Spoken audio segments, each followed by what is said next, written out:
Just because Janine started recording or someone started recording, I'm going to just let you guys know that I'm much better on presenting from Zoom than from Google. So if you're just going to have to bear with me a little bit. I'm admitting that this is a little bit of an impediment for me. So we'll figure it out together. Awesome. Hi, Dom. All right. Well, hi, how are you? Here. Good. How are you? Good. I think a lot of times we get into real estate, one of the big setbacks or concerns is we don't want to be salesy, or we feel like once we close a deal that relationship is kind of done, or when we bought a house, we never heard from that realtor again. So we believe in forever clients, building true, authentic relationships. We're providing value. One of the ways that we're able to do that is through events. So I know Caprice is a master at events. I know Terra Firma does it as well. It's a big part of our business. So we're extremely excited to have Caprice with us today. I'll do a quick intro on Caprice. Caprice is a master coach with Workman Success Systems and brings over 10 years of experience as a team leader, CEO, and general manager of successful Keller Williams franchises. She now coaches leaders and sales professionals to build scalable, sustainable success. So with that being said, the longer I talk, the less that Caprice gets to. So we'll hand it on over to Caprice. Big round of applause. Thank you for your time. Thank you, Caprice. And the floor is yours. Thank you, Michael. I appreciate the introduction. I feel like I know most people in the room, which is a treat for me to be able to spend some time with you guys today, and especially on a subject that I love and that I'm passionate about. And usually that comes from having some success from something and getting a result.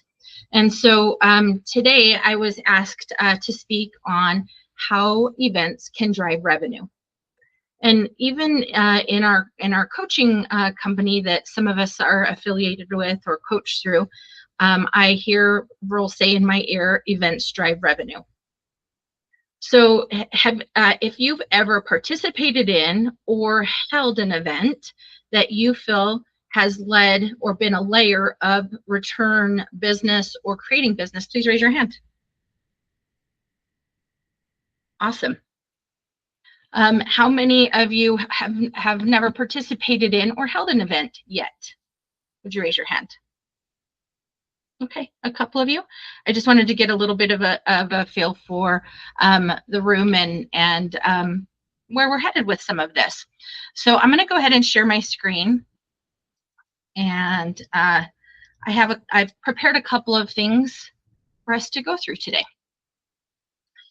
So this is where I may just have to present like this more than in presentation mode. Can you guys see that okay? Mm-hmm. Yep. Okay. So it turns out that as we speak, I'm planning an event, and it's going to be tomorrow night. And it's called our Bingo Bash and some dancing. Our team loves to dance, and we have a DJ, so it'll be a lot of high energy and fun. And so we expect to have around 250 to 300 people to this event tomorrow night, because that's what we annually usually have. And so I'm going to take you through, as I was doing some of the preparation for this, not how we don't just make this about party planning.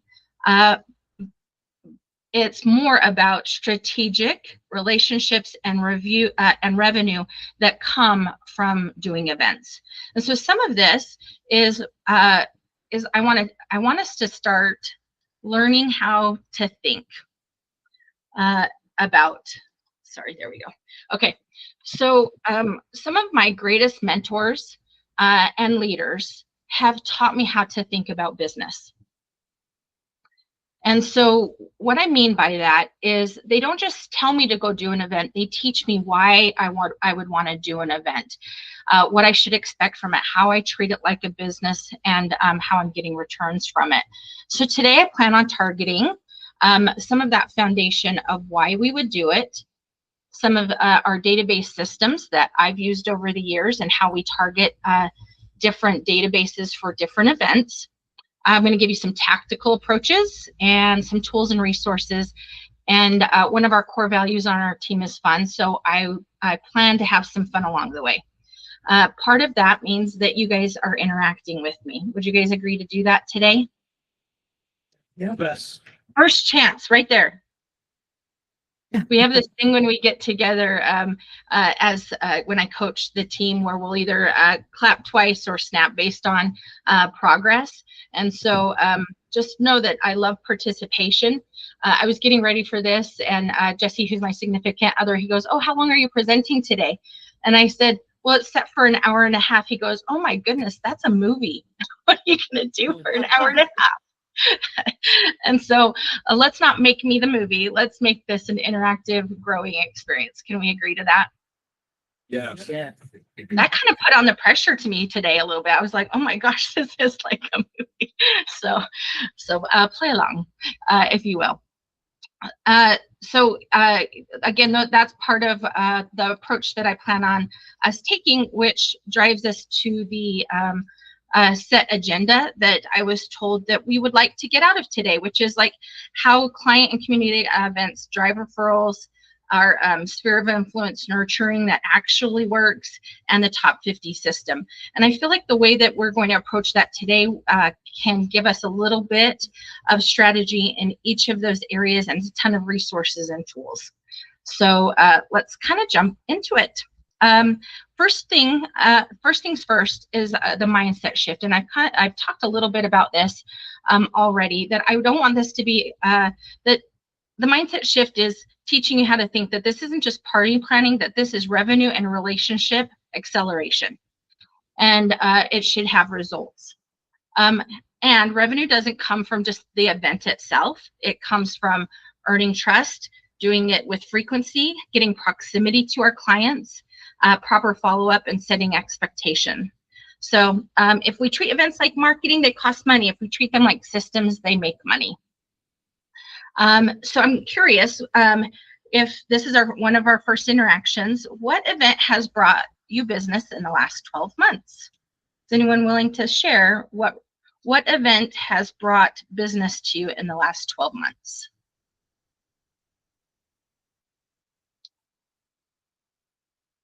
I'll share first. We do a annual pie giveaway at Thanksgiving, and we always generate business out of that. We'll have a couple hundred people combine, pick up a pie. They're typically past clients. We also open it up to our agents so that they can do that with their top 50, and then we'll split the cost with them on their top 50 people. Past clients, our company, our team will pay for that, but we get business out of the pie day every single year. What does that usually look like, Mike? Just so people have an idea. Like they're coming to get their pie. This is like a reverse drop by. They're coming to you instead of you going to them in a sense. But what's happening on purpose that's driving business that day? I'm sure you're going to dive into this, so I don't want to take too much of your thunder on this, but the key is the touches before the event. And so we are mailing a postcard out to all the people. We are sending email blasts out to the people. They get a chance to select which type of pie they want. And then our agents are reaching out to them. And one little kind of pro tip I'll share is that even though we send postcards, even though we do 2 or 3 email blasts to them, the real accelerator on getting people to sign up is when the agents are talking to them and having conversations. We will have postcards go out and at least 1 email blast, if not 2, before the agents start warming up the phones. And we will triple the amount of registrations after the agents get on the phones. So it's all the touches beforehand. And then the day of, we actually set it up in a heated area outside. We set up a tent. We have a heated space just because we can't accommodate all these people coming in, because we'll literally have like cars lined up at certain periods of time. And then you're right, they come to us to pick up their pie, and it's an opportunity for the agents to then engage in conversation with them. And what I've found is that when you give something, people want to give something back. And so we will run that in conjunction with a toy drive for Toys for Tots and also a food drive for our local food pantry. But in addition to people bringing those material things, they'll also bring referrals to us. It is very much the law of reciprocity. And so are you finding that people will mention this? Doesn't always happen exactly at the event, so I don't want to cue everybody up that it's going to happen right there when you hand the pie. However, it does often happen there as well. So what has your experience been with that? Yeah, so it's a lot of times that meetup will actually start conversation and get them thinking of, oh, who do I know? Or you know what? I just talked to somebody at work yesterday, or we were together as a family and somebody mentioned that they were contemplating a move. So those are things that can happen afterwards. And then to your point, it's a really good opportunity to follow up after the event. You know, hey, Dominic, I love seeing you last Tuesday. Thanks for stopping by. I wanted to continue the conversation about X, Y, Z. Or maybe Dominic wasn't there. Hey, Dominic, I was hoping to see you last week. We really missed you. We had a great event. How was your Thanksgiving? And then it opens the dialogue there too. So we're talking about conversation starters. It's coming through to me really a lot based on what you're saying, Mike, that it is about the relationship. Once you apply the relationship from the agent to that person is where some of the magic really starts happening in that relationship building and the opening the dialogue, right? Right. Over the years of coaching, one of the things that I've noticed is I always like to look for the yes that agents will give me. And what I mean by that is, will you call your SOI in top 50 and invite them to an event? Most people will say, yes, Caprice, I will do that. Not if that feels like something that is a more enjoyable call for you. Yes? Yeah. And so that is one of the ways that we can start working the relationship and open dialogue. And I'm going to go through more strategy in just a minute about approaches and the tactical pieces. So Mike, I really appreciate you sharing. Also to your point, so that if I don't touch on it later, does every person you market to come get a pie? No, absolutely not. Does every person you invite to an event come? No. Is it still a success if they don't? Yes. Will you tell me why in your experience? So when I run events, I always get scared that nobody's going to show up because you put so much time, energy, and money into it. And so I always go to the event saying, I got to leave it all on the field. The only way for me to get rid of the nervousness is if I can come into the event knowing I did everything I could to get as many people there to the event as possible. So I don't measure success by the number of people that come to the event. I used to, but my business coach changed my mindset around me. Even if nobody showed up, the fact that I had all these conversations and all these touches before the event, that accomplished the mission. It's not about how many pies I can give out. It's about how many people can I deepen my relationship with because of this opportunity that's not real estate. It's not a sales thing. I'm not calling with a market report. I'm calling to give something away. I couldn't have said that better myself. You really illustrated the point that I was driving home, is that sometimes I believe that post-event agents will judge the success by attendance. And there's a lot more work there, and it's getting top of mind with people so that we're number one or two in their mind, so that when it's time to have that conversation or that referral, they think of you. So I'm going to go ahead and share my screen and and we will talk about what events should be able to help us with. So there we go.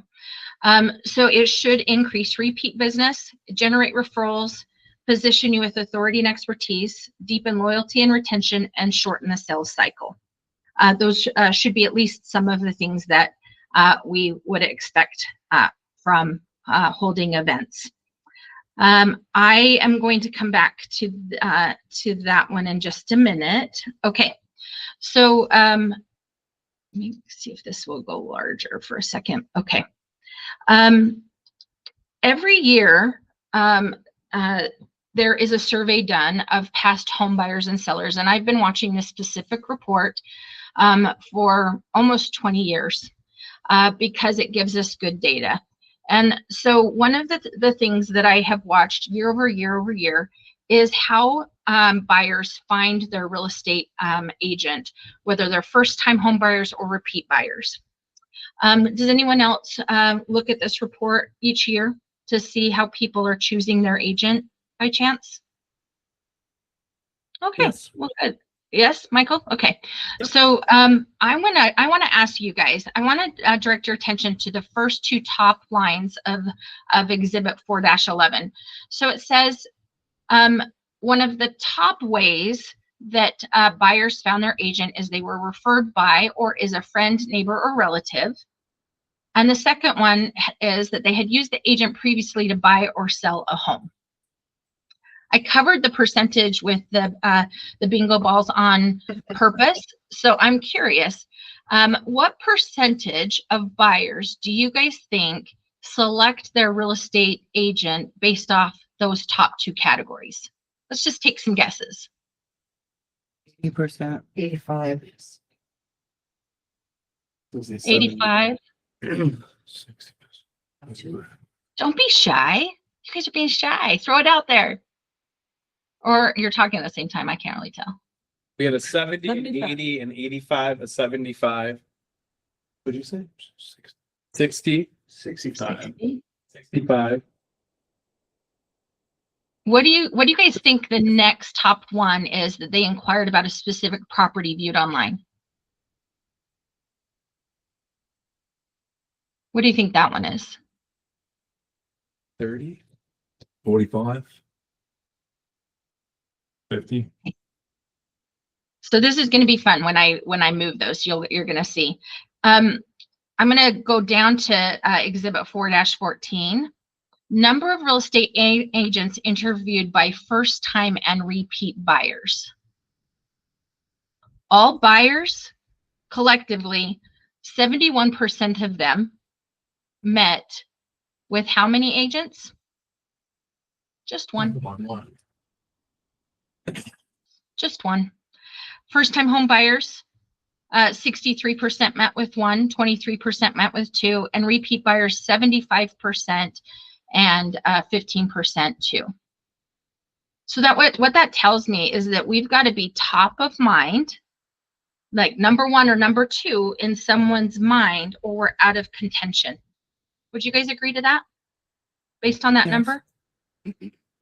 Okay, so I'm going to go back to, let me see. Let's unveil this. Okay, so yeah, you guys can see that. But for all buyers referred or had used the agents before or knew them, we're at 56% on average for how people select their agent. And the next top one, viewing a property online, is 7%.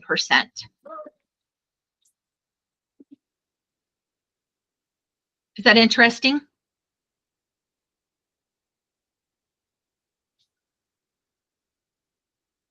No? Yes? Yes. Yes. If we are getting up every day working to target our efforts for results, and people are telling us how they're selecting and how many they're interviewing, we should pay attention and apply that in our business. That's what I would offer. Let's look at. Do you guys want to see the difference with sellers?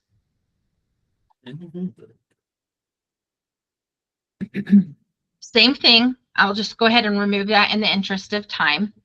So all sellers, 39% referred by is a friend or neighbor or relative, and 26% used the agent previously to buy a home, and then 5% a website or referred by another agent. Now, all of these collectively add up and matter. There's a saying that we also have in Workman, which is everything works and nothing doesn't. I just want to show you the importance of looking at data to apply our efforts. And when we're talking about events, it's one of the ways that we convert those top two. So just to round this out, and the number of agents contacted before selecting one to assist with the sale of their home, 81% of sellers contacted one and 12% contacted two. I'll go one more data piece deep, and I appreciate you guys kind of nerding out and geeking out with me for just a minute because it's going to drive other parts of our presentation. So let's go to this one. When asked, would a buyer use their real estate agent again or recommend to others? 73% said definitely and 15% said probably. So between those two categories were 88% probability of repeat use. How many do you think actually do, on average, use the same agent again? Slim, 20%. Yeah. So around 88 said that they would. So if I have 10 people that I've helped, about 8 to 9 said they would, and generally statistically 2 to 3 do. Dom, why do you think that is? Well, initial thoughts as you say it,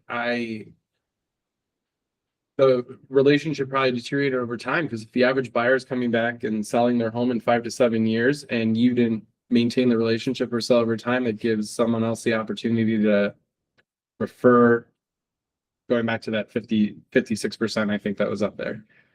Refer someone, and then someone says, okay, I'll try that person because you just had a great experience with them. So we didn't stay top of mind. We didn't maintain the relationship. We were, well, as an industry, transactional, and that's what happens. Yeah. And so part of our goal today is to teach you at least one strategy. There's multiple layers of strategy, but at least one strategy to stay in front of people. On that slide, I put a pair of cowboy boots on purpose. So here I had been teaching all of this, and I had hired, I'm going to just tell you a quick personal story of when this became really real for me. I had hired an architect to help us build out one of our offices, and it went so well. I really liked him. He did a fantastic job that I hired him again a couple of years later to build out another building. And then 3 years passed, and the gentleman I was working for at the time that we had both hired this architect and worked with him together, we both really liked him. He was great. We used him twice. That gentleman, the gentleman I worked with, called me and said, hey, what's the name of our architect? Just 3 years later, we'd used him twice, and I couldn't tell him his name. I remember he wore really cool cowboy boots. That's why I put that there, for me to remind myself of the story. Like some of the coolest cowboy boots I'd ever seen. But it was very hard for me to use him again, which Boyd, the gentleman I worked with, wanted to do. And it was also not easy for me to refer him. So if anyone asked me, so I thought, my goodness, that just proved it to me personally. Sometimes we have to experience something of, hey, I'm part of that 80%, 88% that would use him again, but maybe it would be 2 to 3% because I couldn't tell you who he was easily or refer him to you. And so if he'd sent me a newsletter, if he'd invited me to something, if he'd stayed in contact in some way, that might have been an easier, oh yeah, Boyd, this is who he is. But I would have to go back to an old invoice somewhere, ask my my accountant in the office, hey, could you pull that invoice? How much effort? That's going to be a lot of effort and hard for me to refer or use him again. Not that I wouldn't if I really had that need, but it shouldn't be that hard when we have great relationships. Would you guys agree? Yes. Yeah. Okay. So jumping back in. I want to share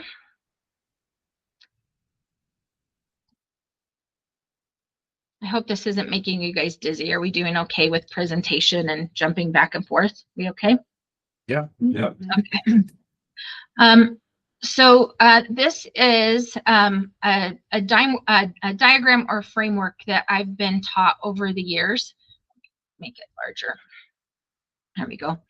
I didn't create it. I have made it just a few little tweaks to it, but the sense of it is the same, and it comes from the book, The Millionaire Real Estate Agent, just to give credit where credit's due. And so what I'm going to teach you is a way that I've been taught to section out some of our databases and our approach. So we have on the outer ring the general public, people I haven't ever met. And then as I come in, I have a target group of, again, people that I haven't met, but I might be targeting them based on geographically where they live. Maybe it's a demographic target. Maybe I want to have some teachers that I want to help with a certain loan program and purchasing homes. So that would be an example of a target group, but I still don't know them, but I'm targeting them. And then I have the next inner circle is our MET group. These are people that know me, that know my name, that I've met them. And we often call this like our SOI. And then in the middle is affiliates, or what we call in Workman our top 50. And it's our innermost circle. And when you look at it like this, obviously it kind of makes sense that, well, I haven't met you, but I want to meet you. I want to get you into my sphere of influence to grow my database. And I want to increase that relationship so that I get additional sales. I'm trying to keep that as simple as possible because usually when something's simple, we start to execute more. And so for us, some general public or people that we haven't met, just to kind of give some examples, is maybe we're doing some circle prospecting to for sale by owners, or and that could be even some targeted group. We do radio ads. We may hold open house. We do hold open houses that we invite the general public to. Some of our target groups or some of our paid leads through Facebook and just, some of our Google ads, paid leads, social media paid ads, or just our social media in general, some of our farming, and then our MET group, our sphere of influence, and our top 50. Now for each of those, there can be different returns from our efforts. So generally speaking, in the book, it says, well, for every 50 people in a general public way that we're consistent and we're marketing, we could see one deal. That's a farming example. If I choose a great farm that has 6 to 10% turnover, I don't have someone dominating that farming area. For every 50 people that I'm putting in that farm, I would target at least one return. When it gets into our MET group and our top 50 group, I'm going to go to our MET group or our sphere of influence. Right now, as I'm talking to agents, there's been times in different markets that I know agents who have gotten as high as a 16% return. So that means for every 100 people in their database, they have 16 people transacting with them. Right now, on average, as I'm talking to clients, we're generally between the 5 and 10% return. So for every 100, they're seeing 5 to 10 return when worked well. And so I want to be really clear about this. This is a strategic return. And so we're treating people like our community. Once they get into this inner group, we are talking to them, we're seeing them, we're providing value to them. And those are the types of returns that I gauge when I'm coaching with people. And so I'm just curious, if you guys knew that number, would it make your business more predictable? Would you guys say yes if we knew that number for you specifically? Yes. Mike, do you have is that a metric that you look for in your business? Let's say your sphere or top 50. Do you look at that return percentage based on total in the database? Yes. Do you feel comfortable talking to us a little bit about how you look at that and what your results are? The ROI I look at it is how much did we spend to promote these events, put these events on, versus how much did we make in? How many sales did we have out of that? And I don't look at it as much as how many units did we have from it, as much as the ROI. And the last time I measured this within our organization, we had a 45x ROI.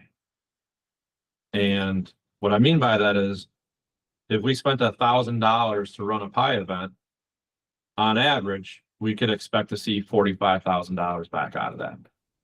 Okay. I look at that though as what is my true cost, and I don't pay all the expenses for these events. Like, I'll bring in some outside participants that will cost share that event with us, which will help increase my ROI, but also help mitigate the risks that I have of putting this on by ourselves. Awesome.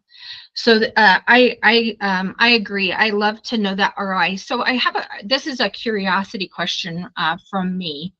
If you have someone, say, in your sphere of influence or top 50, however, because I know you have your your MVP program or something as well.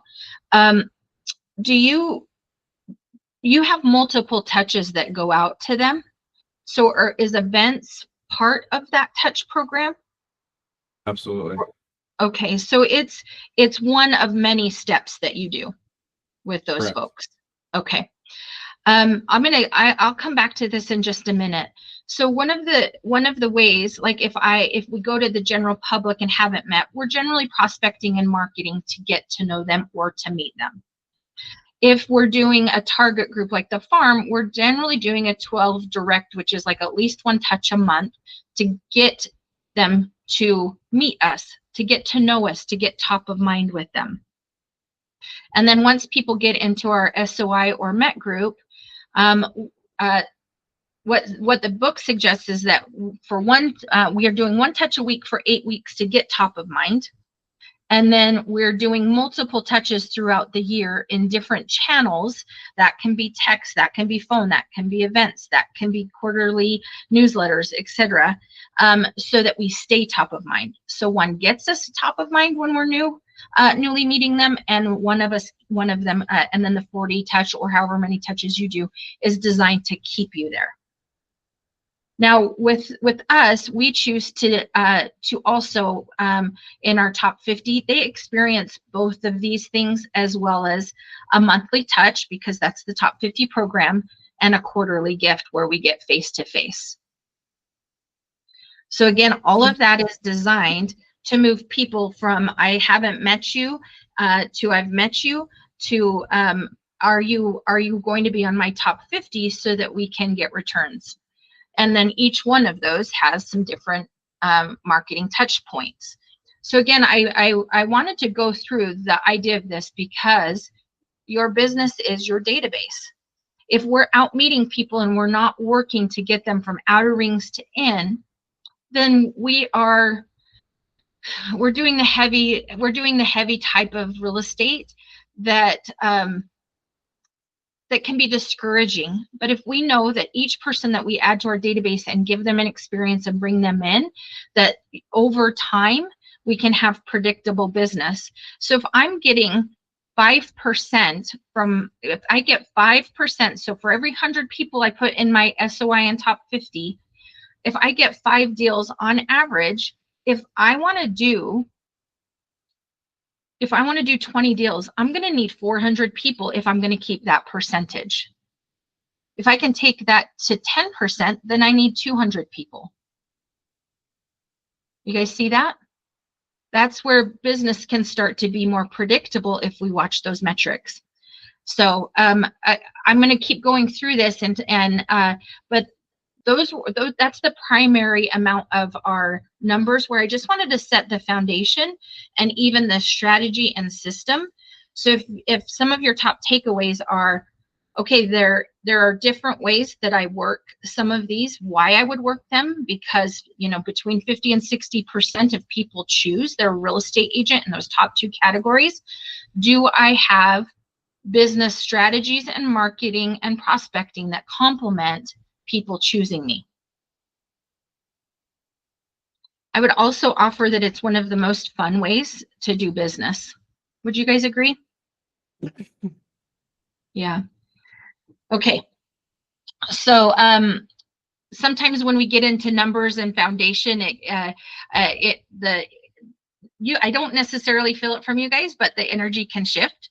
So I want to do a little bit of a game with you guys, and it's something that I've done. It's called and this won't be long. It's just to keep our energy high.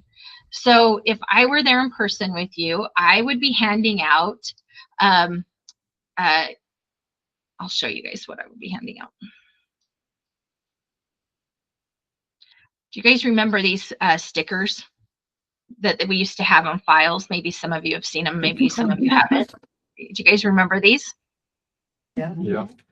So in one of my team meetings or different things that I've taught, if I've been facilitating in person, I hand one of those out to everybody in the room, and it's called human sticker bingo.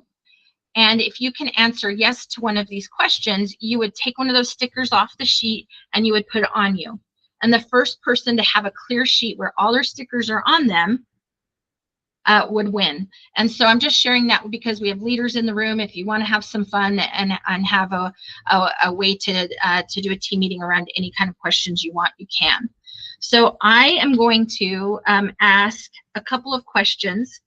And you guys have some bingo cards there. You don't have stickers. So Melissa, do they already have? I asked you if you could. I told you could hang on to them. But is that something that maybe we could hand out around the room? Mm-hmm. Okay. So the way that we're going to do this is just a little bit different. So I am going to start with questions that have nothing to do with events, just to illustrate this, because I also told you we would have some fun. So once you get it, our goal is through these questions and some event questions, if we get to them at the end, is the first person who has an X on their bingo card, wins a $30 card from me, but I want you to use it towards business. I want you to take someone to coffee. I want you to buy a couple of pop by items. I want you to create a mini event. Would you guys agree to that? Yeah. Yes. Okay, you guys ready for these questions? Okay. Have you received a speeding ticket in the last year? If you have, you can choose and just put ticket in one of the boxes to start forming your X's. Have you knocked out a tooth? Have you knocked out a tooth? Ever? Ever. Our tooth. Oh. I mean, not when you're little, like let's say as an adult. Has anyone ever knocked out their tooth as an adult? Raise your hand. Your own? What's that? The question No? was, does it have to be your own tooth, or could it be a tooth that you knocked out of somebody else? Now we're getting to it. That's why we do this.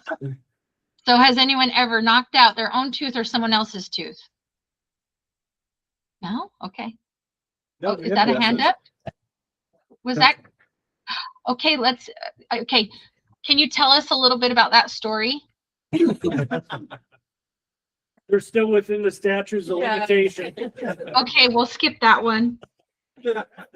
No. Just playing sports. Playing Playing basketball. Was it an elbow? Elbow. Okay. Have you ever been a member of a fan club? Anyone ever been a member of a fan club? Does wine count? If it's a fan club. Well, it's a wine club. I'm a fan. That's a yes. Probably me. Okay. Do you guys know that I ended up at a Dolly Parton concert one time in Las Vegas because my friend had a friend who was a member of her fan club? Anyway, have you ever bungee jumped? And one. Have you ever performed in a play or production? Anyone? Yeah. As a child, Sure. Okay. Anyone who wrote down play or production, I'm curious what play or production you were in. Fiddler on the Roof.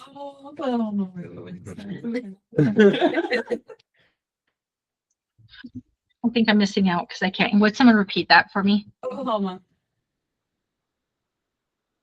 And one more time. Oklahoma. Oklahoma. Okay. What was your role? Parisian dancer. Ah. Okay. Well, this is Bingo Bash and dancing. So this is very interesting. No, okay. Have you? Caprice, sorry Yeah. to interrupt. Dennis Greetens is attempting to get in. Do you mind letting him in? Oh, I don't know that I control that, but whoever does. Well, maybe Janine. Thank you. Okay. Do you speak a foreign language? Anyone speak a foreign language? Not fluently. Oh, it's Anne. Hi, Anne. Enough to get to the bathroom and get a beer.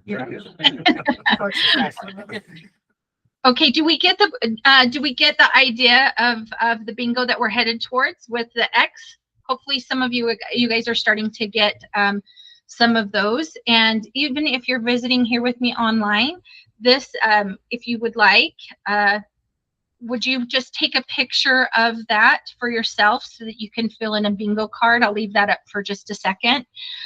Anyone who gets an X first from some of my questions gets a $30 gift card, and I'm asking you to use it towards business and creating a small event. Okay, I'm going to jump into some tactic. Actually, here we go. I want to talk to you about types of events. I think generally speaking, when we talk about events, we think of client appreciation events, and that was what was really targeted even on the invitation that we have here today. I want to open up the thought that based on the different circles and the different databases we have, we may want to target additional types of events. So we may do appreciation events, and the reason we would do those are retention, repeat, and referrals. And leads, of course. We may choose to do educational events to establish authority, provide education and conversion. Some opportunity and community events. Some of those could look like our open houses. If we make an open house more of an event, and to Mike's point earlier when he was talking about the activities that drive a great event are what he focuses on. The same can be true about an open house. And in Workman, we have open house on steroids. We're placing so many signs. We're doing, we're using that open house as what we're marketing to, but there are several activities leading up to that. And sometimes we may not think about an open house as an event. So I want to kind of shift our thinking a little bit on that to more than just appreciation events. Some community events could be things that we might do for brand visibility and or SOI growth. And so I think a little bit about like the 608 day that you guys do in the community, and some of your vision for being in the area that you are and drawing in. Is that a fair example, Dom? Would you say? Yeah, for sure. And I think it's all parts of that. It's probably 1 and 4 is my guess. So again, I just want to extend our thinking a little bit to what events can be to match our thinking here. So some ways that we do that as a team. I don't know why that stopped populating, but some of our appreciation events for the retention, repeat, and referral. As I mentioned, we're doing the bingo and dancing tomorrow night. In February, we do something called Death by Chocolate. It's more of an adult. This one's a family event. This one is more of a date night where we do chocolate fountains, charcuterie boards, mocktails, wine. And then we do a fiesta in the park with DJ and raffles and lots of fun kids activities and things. We also piggyback off of some of the things that our brokerage does, and to leverage. And Mike, it sounds like you leverage with both of partners in some way. We leverage with the brokerage, we leverage with sponsors and affiliates, and I'll go into that a little bit more. So we'll do this. This client summer party is at a splash park. We leverage this particular event. It's a pumpkin patch and thriller theme park. People can get a pumpkin, etc. And then this one that's not showing up is our Donuts with Santa. I'm just giving you an example because I'm sure everybody has different things that they do. So let me just go to like Dom and Mike for a minute. What are some annual events that you guys host regularly? So we've gotten more predictable over the years too. So ours have stayed consistent. So our winter event Q1 is bowling. Our summer event, 608 days on June 8th every year. That's our carnival. And then we have fall family photos, which is usually September. And then we'll do holiday happy hour, which is December. Awesome. We'll sometimes sneak in a tailgate in there if we can. But those are our 4 consistent events. I love knowing that, because not only do you guys know it's predictable, but your clients start to know that. We get questions all the time. Hey, are you doing that chocolate fountain event? When do we get to do bingo? So it is fun to be able to have people start to rely, and that's part of the top of mind piece. And we may make little tweaks, but there is some fun in the tradition of it. And what we've also found is that someone might come to Death by Chocolate, but they wouldn't go to the splash park. Mm-hmm. Someone might go to bingo night, but they don't, maybe they don't have kids and they don't want to go to the pumpkin patch, as an example. So we'll leverage all of the different events, and we have different people come to different things, which is great. Mike, do you have some annual events that you guys generally do? Yeah, the routine ones that we do would be, we mentioned the Pie Day. We, a couple of years ago, actually 4 years ago, started a Halloween party. We do a baseball event every year where we'll reserve a section of the semi-pro baseball, whatever it is, it's Mallards for here in Madison. We do a shred event every year, and that's for the entire community, but we leverage the community event to reach out to our sphere of influence and our past clients to let them know that we're doing this. And then another community event that we use for the community, but also our top 50 SOI past clients, is an Easter scramble. And that is definitely our biggest event every year. I mean, 400 people plus. And Awesome. then we do some other events too that are in the community that are give back events, like Toys for Tot, food drives.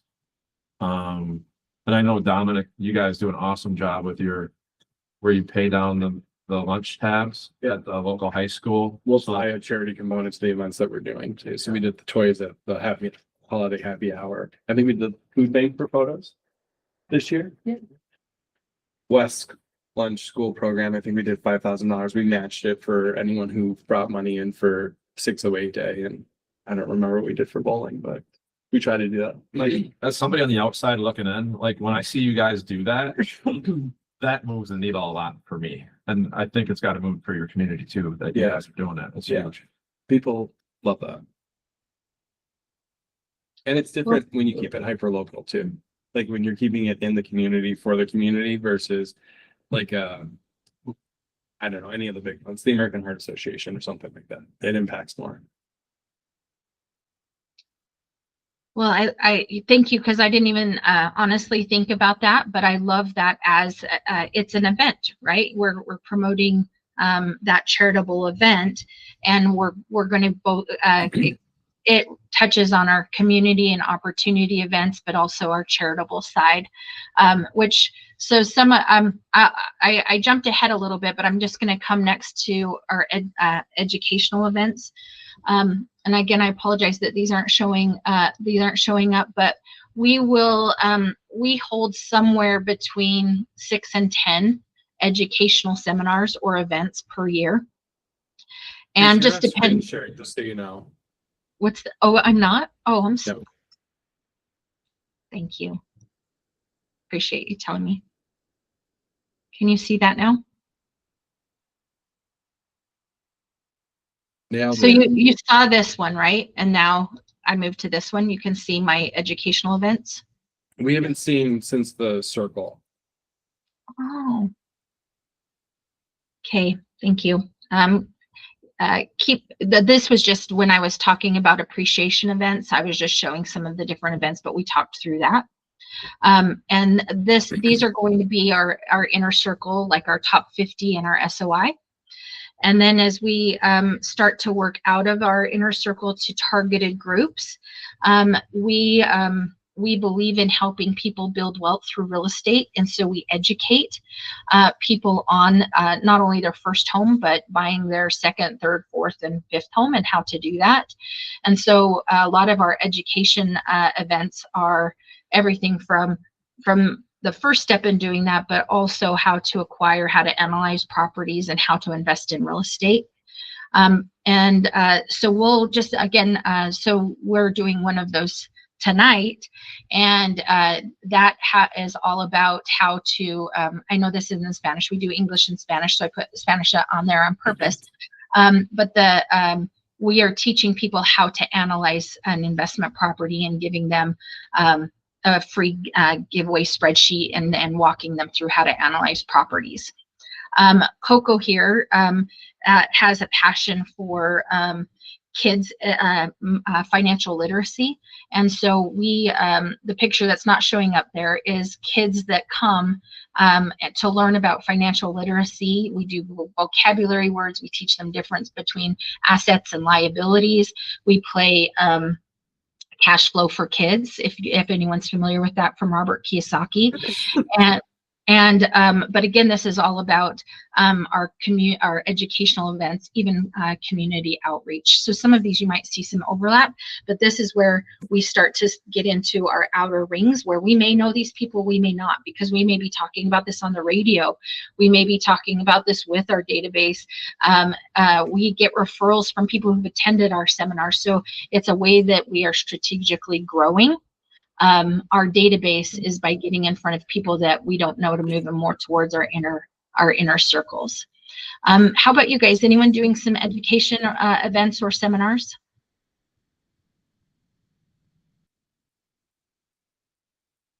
No?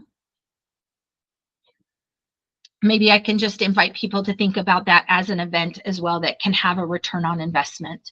And then leading into the opportunity and community events.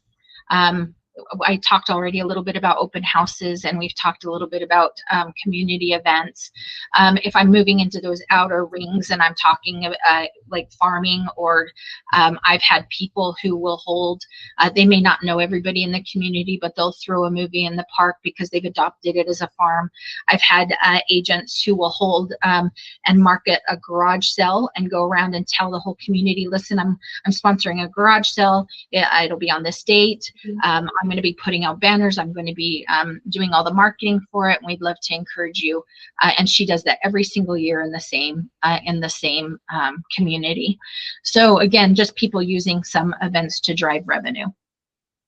I'm going to go ahead and I know that's a unique slide, but just to our point that we've been talking about today, is that events is just one layer of some other marketing.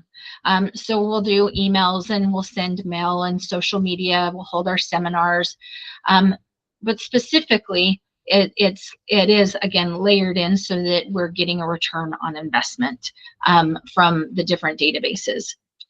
So I'm going to take you guys through a little bit of the planning process that I've been going through on the bingo, bash, and dancing.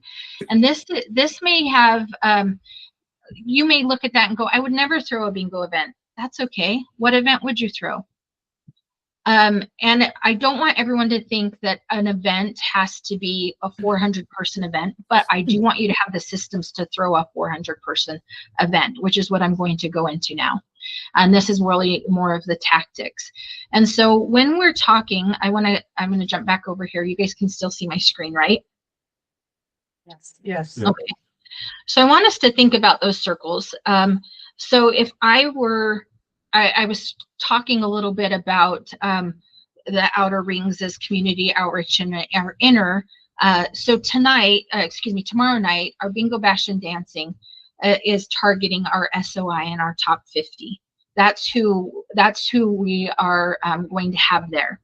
Now, in order for our marketing and our team, and whether you have marketers or you have a team or you're doing this individually, we have different touch points that we like to market to Mike's point. We might be sending text messages. We might be slide dialing. We'll be actual dialing. We do emails. And so in order to be able to even market the event in multiple ways, we need what we call NAPES. So NAPE stands for name, address, phone, email, and are we connected to them on social? And so the reason that I'm saying that is because I can show you this and I can say we're going to invite your SOI in top 50, but if you only have a phone number, you only have the P in there, then our ability to reach more people, to get them to the event through multiple touches is hampered. It's hampered as a team who's executing that for you, and it's hampered by you being able to execute as well as you could. So one of my first tactical suggestions is decide who we're targeting and do your best to have NAPES on every single person in that database. Now, if I'm contacting someone to invite them to bingo night, and this is again where I'm going to just dive into some scripting, I'm going to call someone and say, I'm so excited we're having an event. It's Friday evening. It's called our bingo bash. We're going to be playing bingo and giving away gifts and different prizes.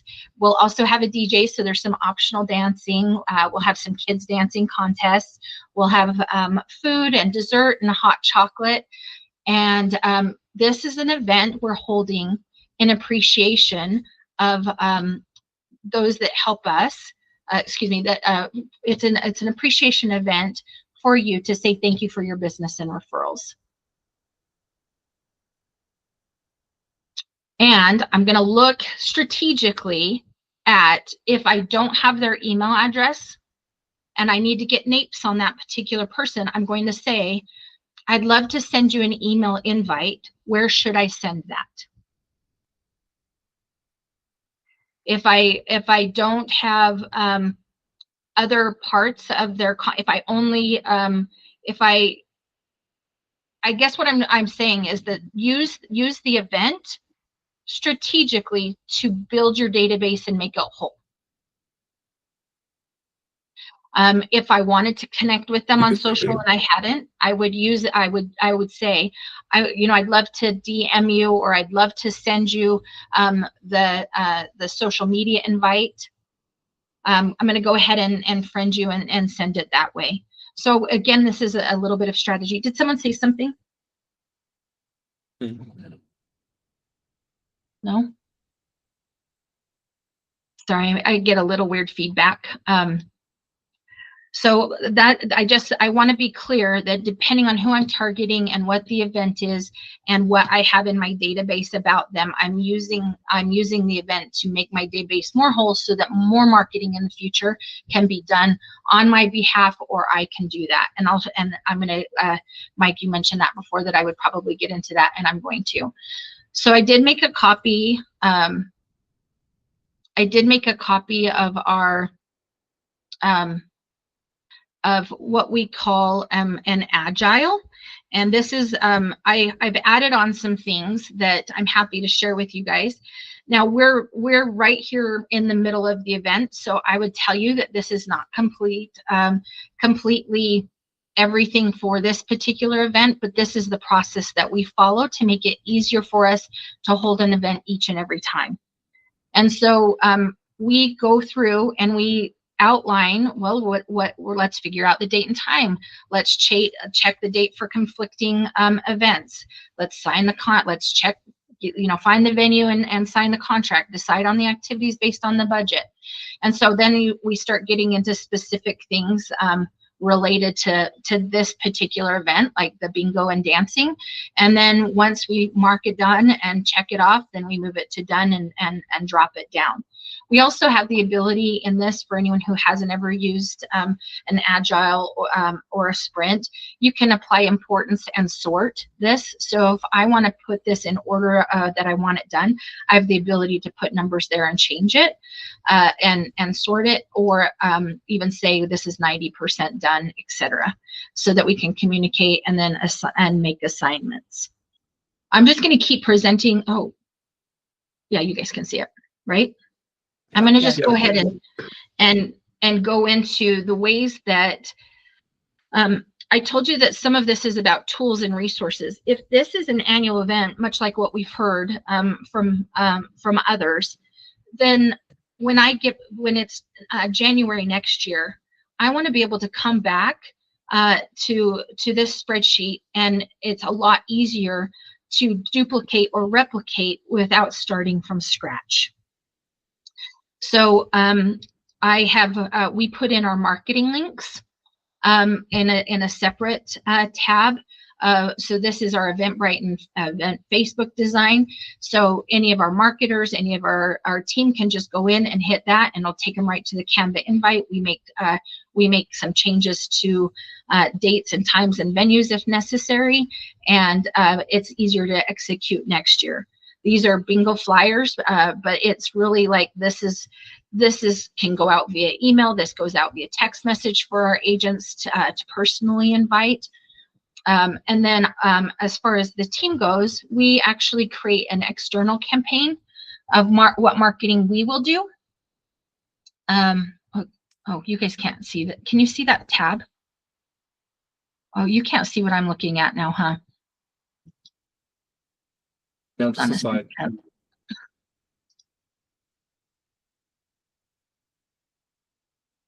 My apology. You can't see what I was seeing.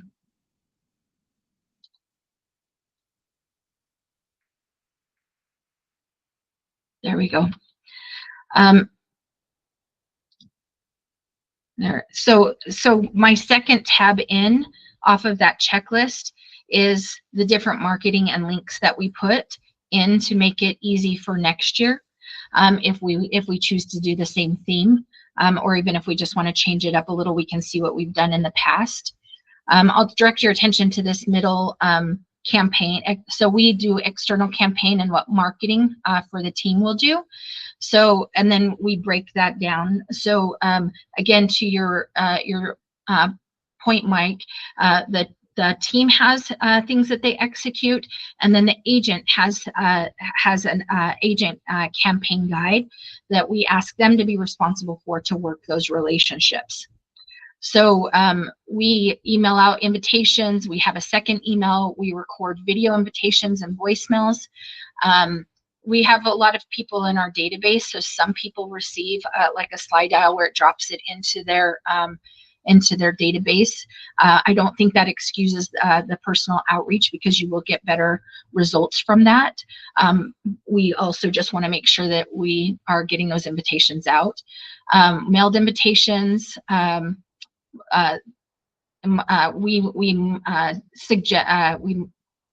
we put out what team assignments, like who's doing what for setup and takedown, and then a text reminder will go out to the database, and then an on the day of the event text reminder. And so the marketing department's doing all of that. We give text examples of what the agents can say, and then we supply resources to help them record videos and how to do that. And then here's what they're supposed to be doing activity-wise leading up to January 9th.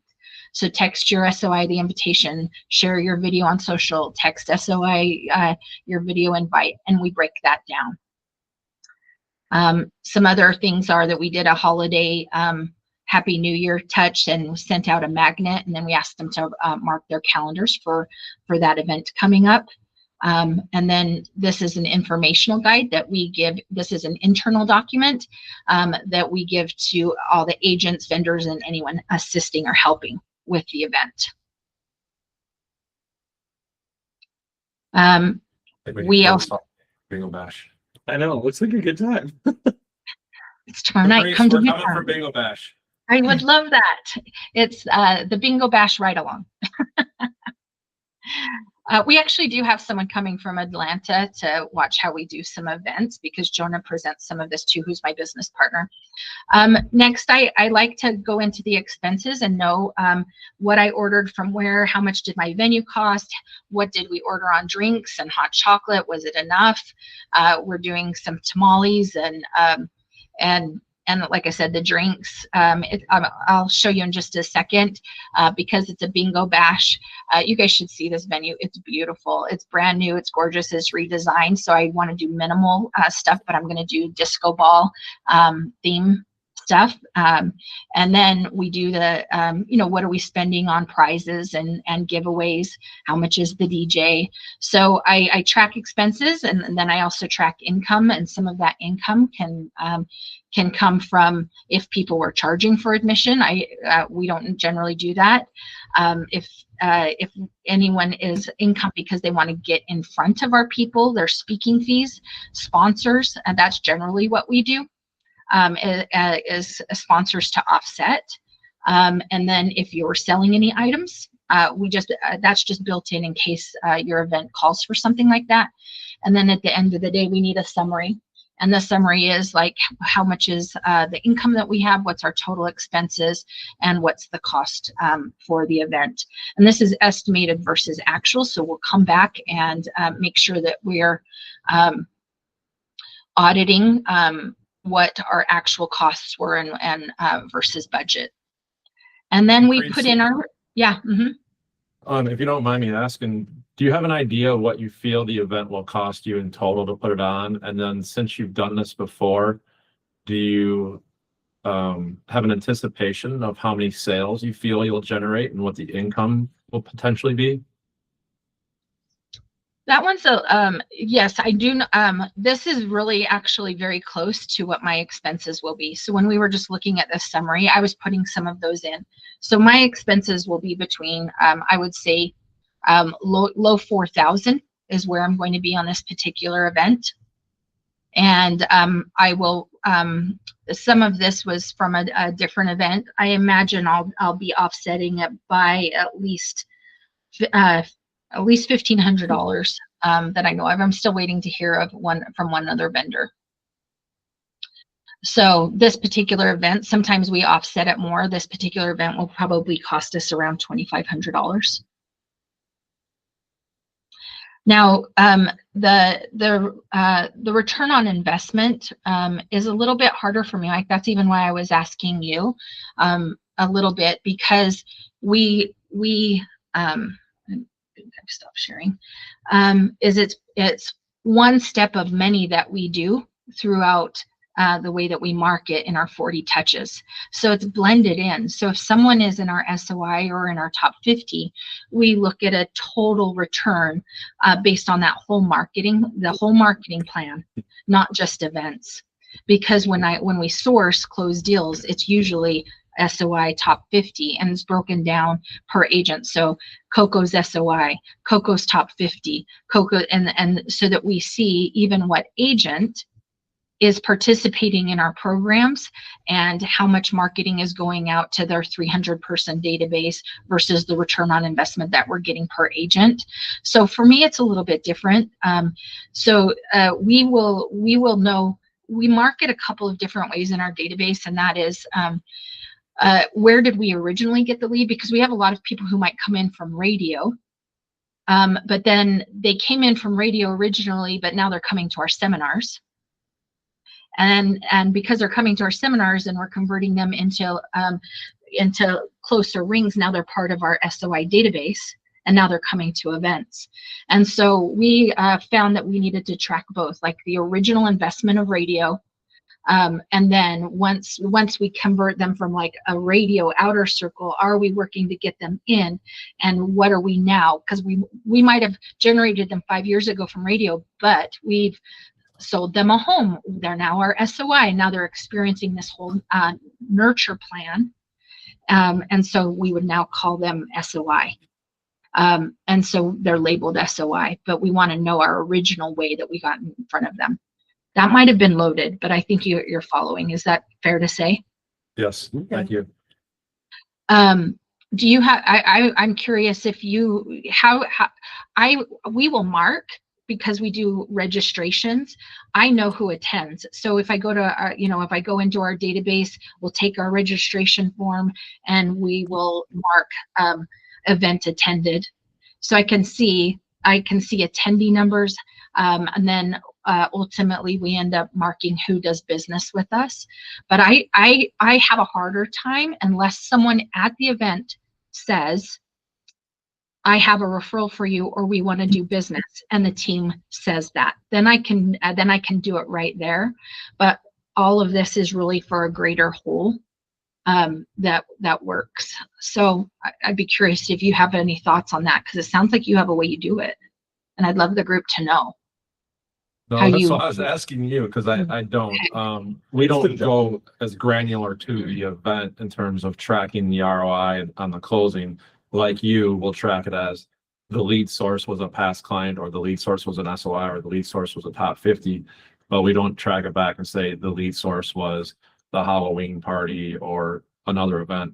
What we do, and it's pretty loose data, is we want to understand how many referral opportunities, whether it was somebody saying, hey, we're thinking about selling our house, or I have a friend that I work with that is thinking about selling our house. How many opportunities came as a result of that event? And so like after the event, we'll talk to our agents and say, hey, go ahead and tell us what opportunities you generated from the event. Because then if somebody's in the room and didn't get an opportunity, and somebody is in the room and generated 3 opportunities, we can then have that individual talk about how they went about that event and getting the 3 opportunities, so that the other agent in the room can learn how to do that as well. So we don't have it really granular to the event itself. Well, I love that debrief that you're doing. We will do that not only from like, did something come from it, but what did you like about the event? What would you change about the event? So we'll do like just a team member debrief to make sure that we can add some things to our system if things went well or didn't, or could have been improved, So to that point, I think when you're at an event, we have to put on the hat of working the relationship. And we can also, when the rapport is there, ask people, who else do you know that might enjoy coming to an event like this? Who do you know that's looking to do, because we do this event in January on purpose, because we like to talk about 2026 plans as well, and get top of mind before the spring market hits, so that we can talk about listing opportunities. And so who do you know that's planning on doing something, buying or selling this year? If the rapport isn't there, then we start by working the relationship, and then this touch point allows us on the next touch point to start asking those questions. I would suggest, and I've heard other people say this too, is be prepared to receive referrals, and be prepared to teach people how to refer you. So if someone says, you know, my friend Jenny is thinking of doing something this year, we want to teach them how to refer us. We've started talking about that in some other training, and that's part of our plan this year as we dive into more training. So some people will have a clipboard on hand so that they can actually take notes. You want to be prepared with your phone. You may even, I guess what I'm saying is, if we're prepared, luck favors a prepared mind. If you're prepared to talk and have some of that dialogue, and you're prepared to capture opportunities,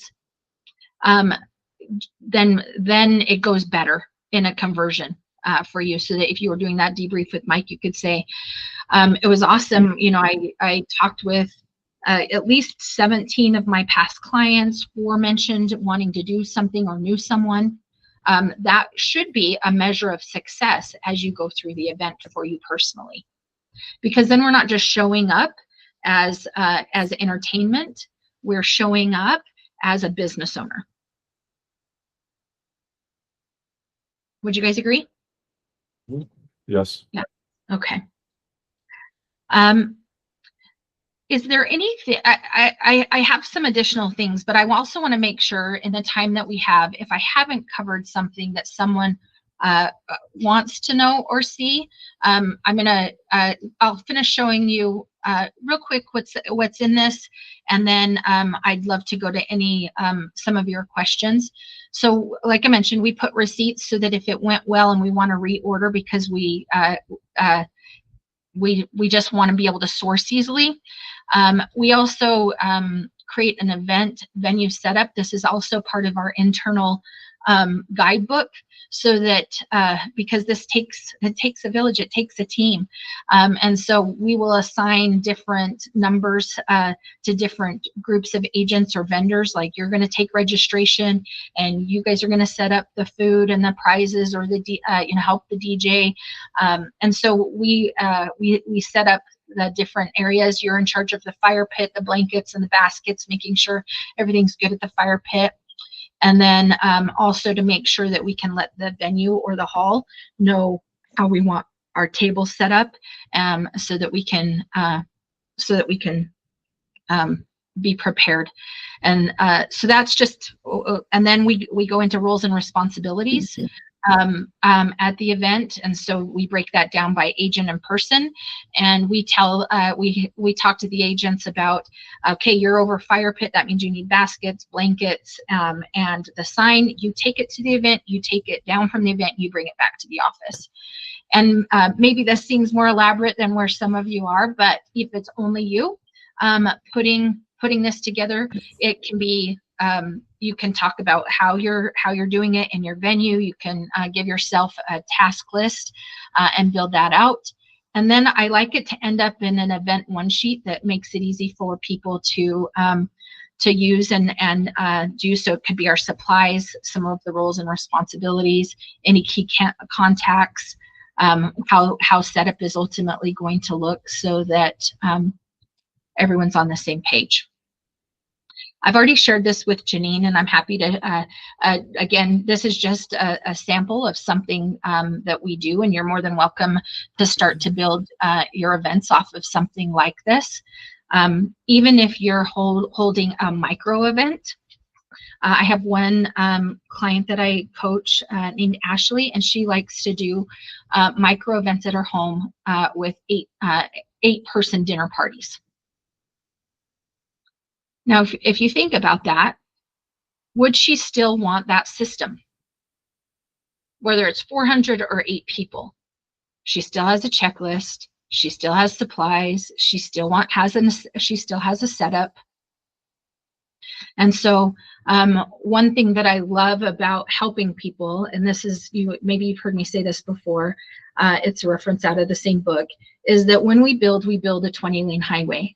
So whether I'm hosting a 2-person event that requires that kind of planning, or a 500-person, I don't want to build a system that will only accommodate 1 lane.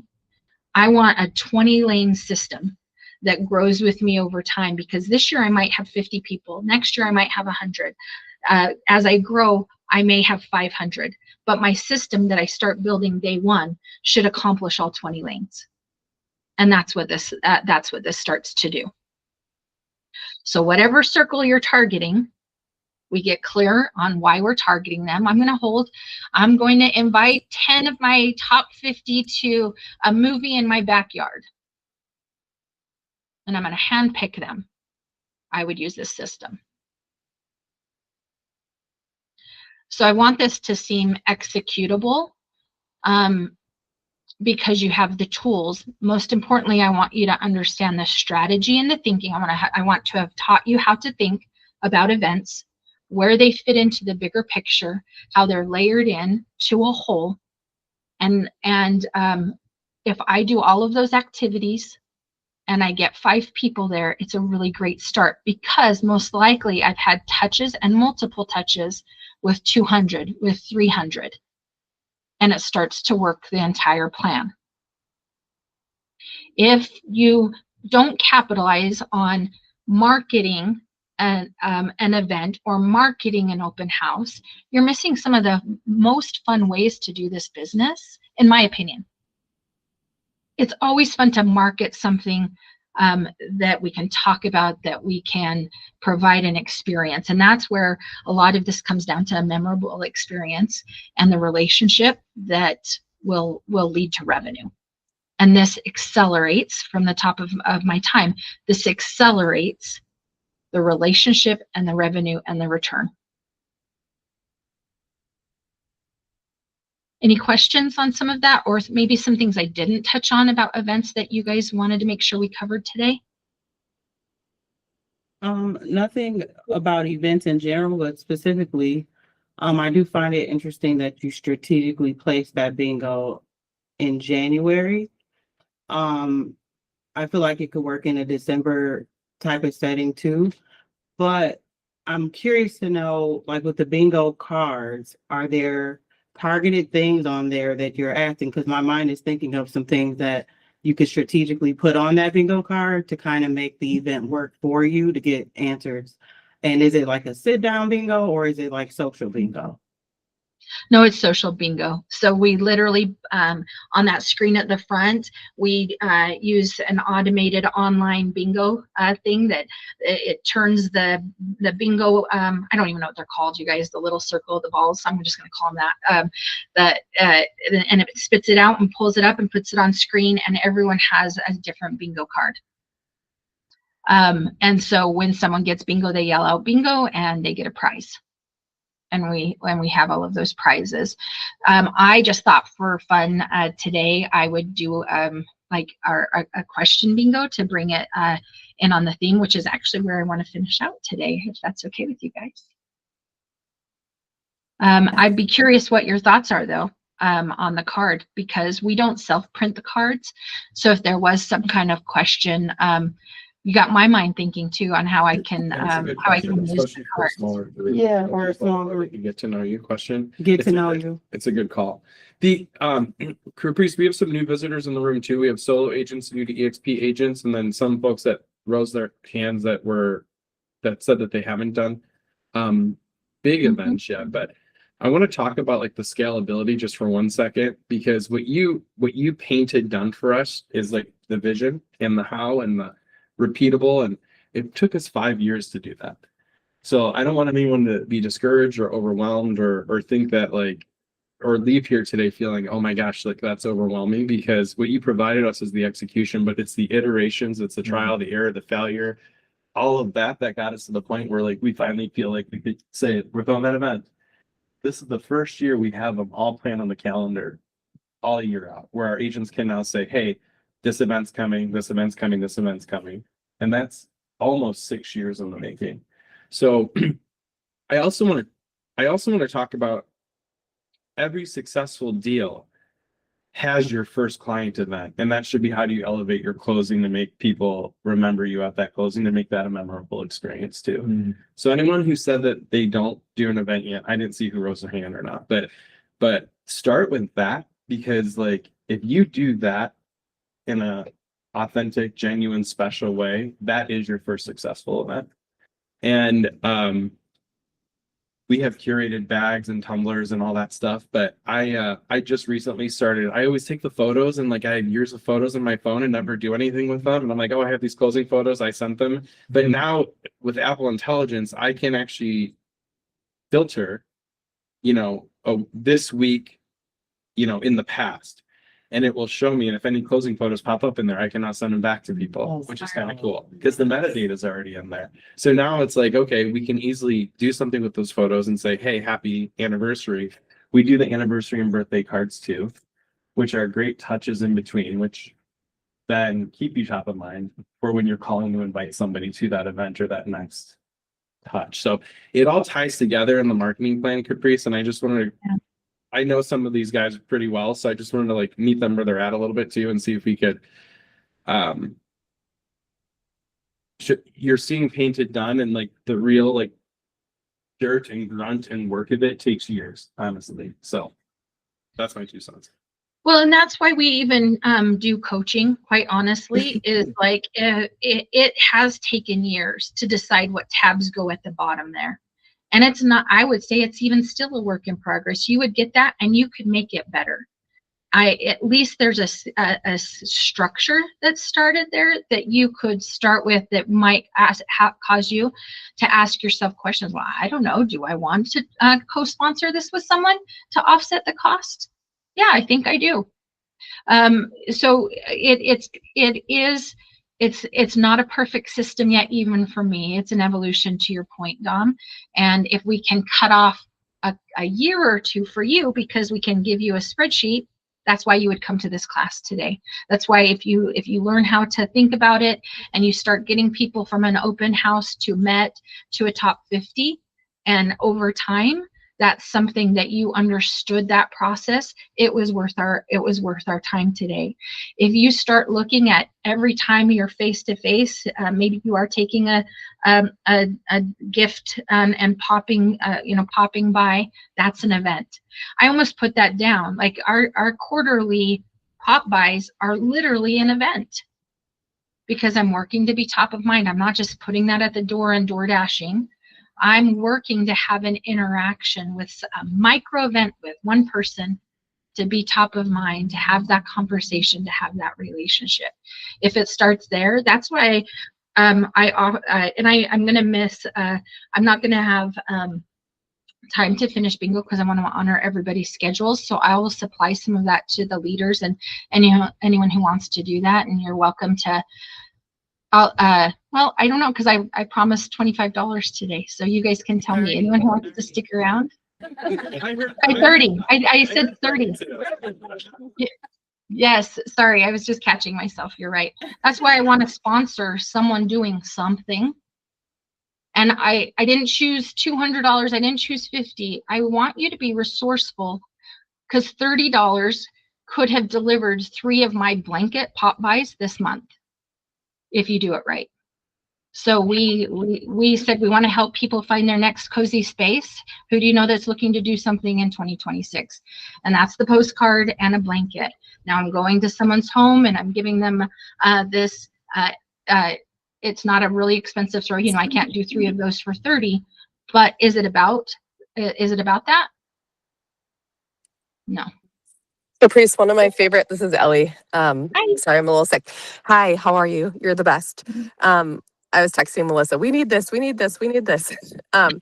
One of my favorite things for a pop by that I just started doing, and it's especially since like we had kids, is Trader Joe's. Like everyone loves Trader Joe's, and they always have specialty items that are super inexpensive. Like at different times, they switch out their stuff seasonally, right? So like it's super easy, and especially for like moms with babies and new kids in the family, or like something that happened, I'll often just go there, buy a Trader Joe's actual bag, like their bags that are there, and fill it with like a super simple dinner, like whatever the seasonal pasta is that they have, the like orange pasta for Halloween or the red and green for Christmas. I'll add a bagged salad. I'll add like just a really complete full meal that's like so simple, so inexpensive and easy for the person to have, or like a candle or whatever, whatever the situation is. You can leave Trader Joe's spending literally $4 and doing like the best pot buy that people will be so grateful for. So that's something that something. And it's great because you're already grocery shopping there. So that was just something that I've found in the last year that I use quite often. That's awesome. Thank you for the extra tips. I was sitting here listening to you and also thinking how I could honor my word for the $30. And so what if we do this real quick? Can we, I'm going to demonstrate the online piece that we're going to do. So this is what it looks like. Can we do a quick count off and I'll roll the I'll roll the bingo, and if it's your number, you win. Could we do that? Sure. For today to honor time? Okay. So Dom, who's to the side of you? Jeff. Is that, oh, hi Jeff. I can't see your face all the way. I can't even if I do that. So hi Jeff. Will you, is there anyone, are you the first person in the room on that side? Yeah, so that'll be one, right? That can be one. Okay. And then would you guys count around and then I'll come online?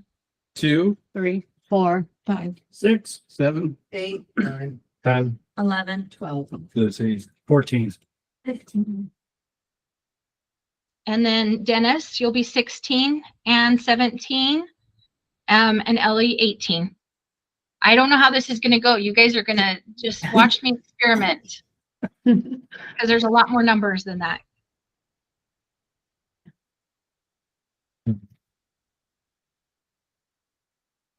G54. Not that one. G54. If it keeps happening, I'll add the two numbers together and that will be E5. there you go. someone. E5. Julie! All right. Julie is our winner. Yes. Congratulations, Julie. Would you be willing in our monthly coaching to tell me what your strategy was with the $30 that I'm going to send you? Yep. Is that a deal? Okay. I want to thank everyone for being here today. I want to honor the time. I know we're about 3 minutes over. All of this will be supplied to the 608 team, and happy to share with anyone both the slide deck. And if you have any questions, you can, my name's Caprice Gunn, and I can be connected with you by several people here. So thank you for spending some time with me and the Bingo Bash movie today. Really appreciate your time. Thank you. You bet. We'll see you guys later. And thanks for your participation.